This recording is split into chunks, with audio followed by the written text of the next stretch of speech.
Welcome back everybody. Today I'm going to teach you how to filter Wix table data. This is incredibly useful when you're managing large data sets and need to display only specific information to your visitors or streamline your own content management. If you want to get started on Wix, you can click on the link in the description down below. Let's jump right in.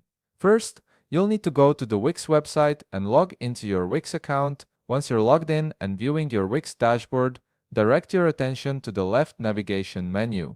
Here, you'll find various options for managing your site. Click on Website Content. This section is where all your site's content lives, including your databases and collections that power dynamic pages. From the menu that appears, click on CMS. The CMS or Content Management System is where you'll manage all your collections and datasets. Take a moment to locate the dataset you wish to add a table filter to. You might have multiple collections here, so make sure you're selecting the right one that contains the data you want to filter. Now, from this page, you'll see a list of your collections, which could be forms or datasets. To access the one you want to work with, find your specific dataset and click on the three-dot icon next to it. A small settings window will appear with several options.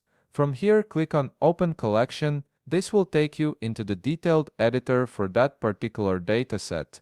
You will now be directed to your CMS dataset editor. You'll see a complete table view of your dataset displayed on the screen. This table contains all the entries and fields within your collection. Now, locate the filter button, which is typically positioned near the top of the table interface.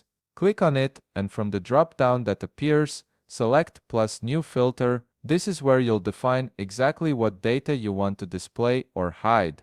Next, you'll need to set the filter condition by clicking the field drop-down. Choose which field in your dataset you want to filter by, such as price, category, date, or any custom field you've created. After selecting the field, you'll set a conditional statement. This could be equals, contains, is greater than, is less than, or other logical operators, depending on what you're trying to achieve. Finally, enter the value to filter against. This is the specific criteria that will determine which entries show up in your filtered view.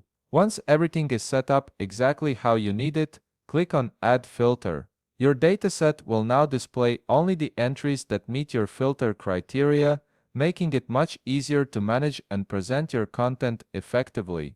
If you found this video helpful, please leave a like, subscribe, and see you in the next video.